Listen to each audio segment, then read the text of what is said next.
So far you've only seen me pushing it hard in this series, but in this episode you're going to be learning about the other side of the coin when it comes to maximizing your performance and progress that a lot of runners miss, and that is recovery. You'll also learn about my secret recovery tool, which is using a traditional Finnish sauna in a traditional Finnish way. And saunas have gained a lot of traction these days, and a lot of people are using them around the world, but they're not using them properly. So after watching this episode, you're not only going to learn how to maximize your recovery, but you're also going to learn how to reap the maximum benefits for health and performance from a traditional Finnish sauna.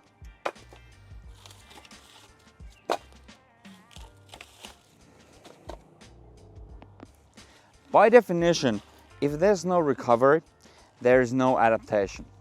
Training alone doesn't make you better at anything.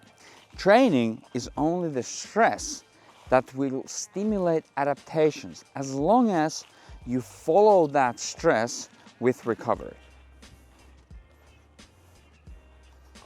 Right now my body is under a lot of stress. Over the last 2 weeks I've trained 20 hours per week, where I've covered over 130 kilometers and climbed over 10,000 meters each week. So again, Mount Everest is 9,000 meters, so we've topped that by 1,000 meters for 2 weeks consecutively right now. And that's a huge amount of stress on my body.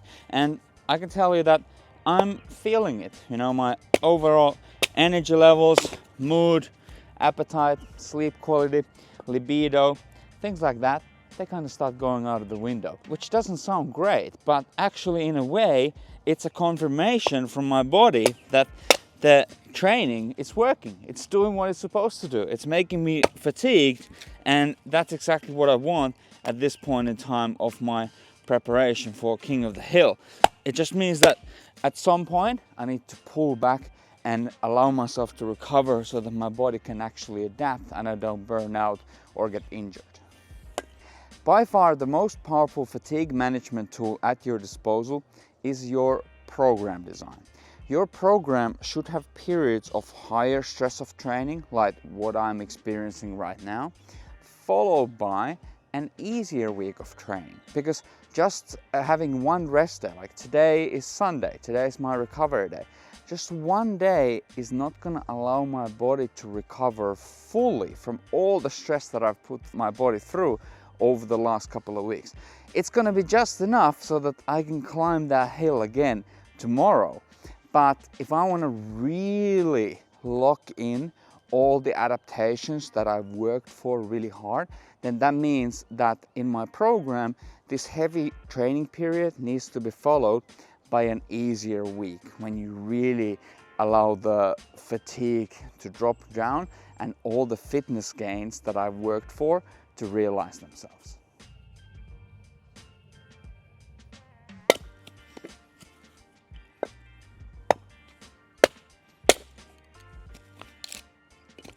So the plan is to keep the pedal to the metal until next Thursday, which is when we're gonna go on a bit of a family fishing trip. And then that's where I'm gonna start an easier deload week. And during that week, we're really gonna bounce back. And after that, it's only going to be 4 weeks until King of the Hill, because right now we're 6 weeks out.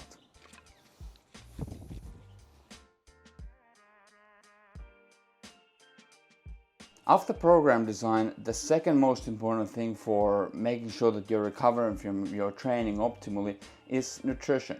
You need to replenish glycogen, which is a stored form of carbohydrate, after your training sessions and ahead of the next training session, so you can train hard. So it's really important that you're eating enough carbohydrates and eating enough calories, which is tasty and it's awesome. It's one of the best parts about running, in my opinion, is that a high energy output lifestyle allows me to also have a high energy input lifestyle, and I get to eat my favorite foods like an absolute horse, and I'm really enjoying that at the moment. The third critical piece for maximizing recovery is, of course, sleep. Sleep is one of those deal breakers. You can have the perfect nutrition, you can have perfect training, but if you're not sleeping enough, man, you got no chance.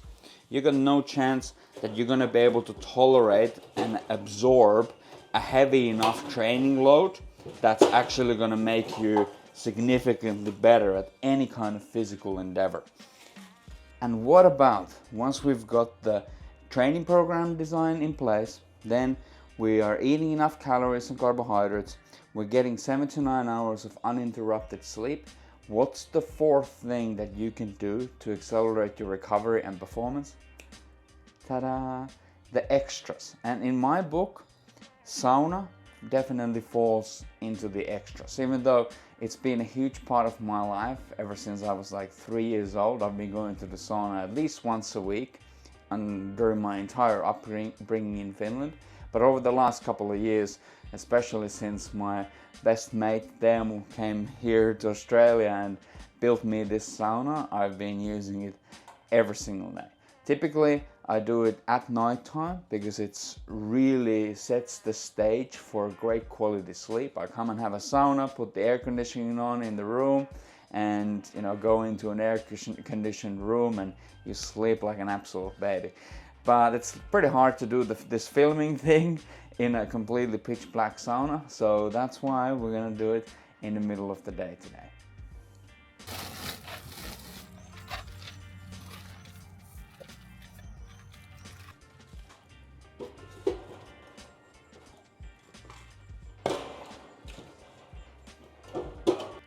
So we've just loaded it up with some wood. It's gonna take about 30 minutes for it to be ready to go. So we're just gonna go ahead and play with the puppy dog first. Just under 2 years old, absolutely full of beans. And this thing right here is the best thing in the world.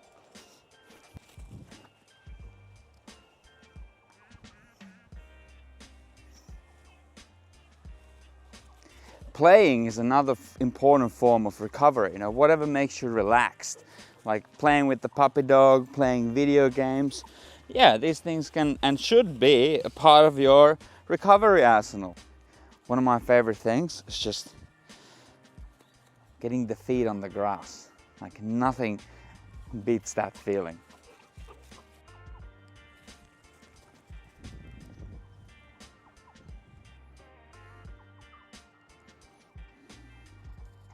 So what's so special about the sauna? Well, saunas have been shown to have amazing benefits for cardiovascular health, neurological health. But for me as a Finn, it's more of a stress management tool, to be honest with you. Like, it's funny, most Finns use sauna at least once a week. And it's literally one of the most relaxing things in their life. It's not a thing that you do, as in like an exertion. You hear someone like Joe Rogan talk about sauna. Oh yeah, I do 20 minutes in that sucker and I make it like 200 Fahrenheit, whatever degrees. It's like, no, it's not about that, man. It's not like an exertion that you go and do. It's literally like the most relaxing time of your day, as long as you're adapted to using it like a Finn, which is what our cameraman is gonna experience soon. We'll see how relaxing he finds it. So to use a sauna like a Finn, you of course don't just sit in here, but you throw löyly. And if you don't know what löyly is when you put water on the rocks and the water evaporates. There's a specific name in the Finnish language that's only used in the context of a sauna. And here's what it sounds like. It's the most beautiful sound in the world.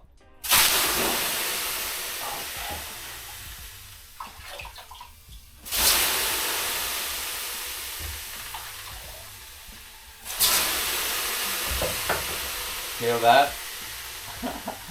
This is the first time the cameraman's ever been in a proper Finnish sauna, so that's so good.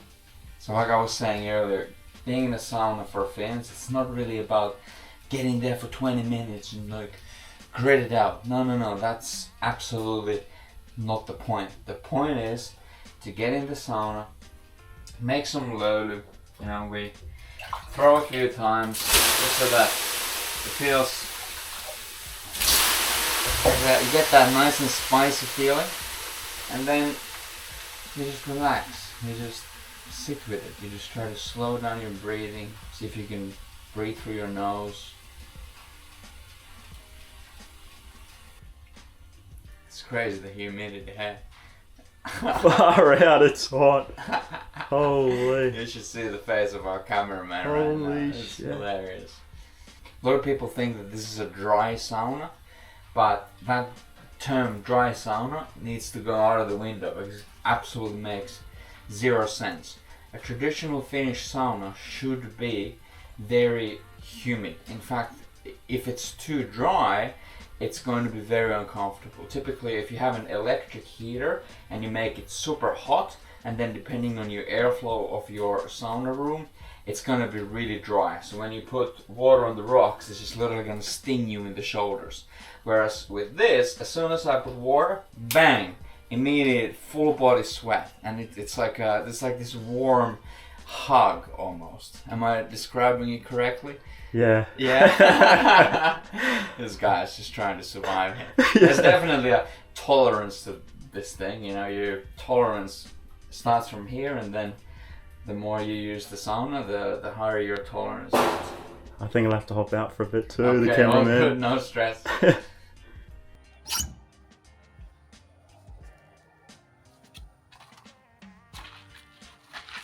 So good, right? Nothing beats that. You hear people like Andrew Huberman say that one of the reasons why sauna is so good for your sleep quality is because once your body is exposed to this really high external heat, it starts cooling itself down from the inside out. So actually, after you've used the sauna, your core temperature is going to drop within and for the next couple of hours after that, and that's why it's so conducive to good night's sleep and things like boosted growth hormone production, improved testosterone, and just plain old good old sleep. That's what's going to follow when you use the sauna at night. And if you don't have a sauna, you can get a lot of these benefits just from exposing yourself to high heat, whether it's from a hot shower, hot bath, but of course nothing beats a sauna. If you have any questions about recovery, nutrition, sleep, or Finnish sauna, make sure to drop them into the comment section. In the next episode, we are going to be focusing on my superpower, which is what happens inside the gym. Thank you so much for watching. I'll see you in the next one.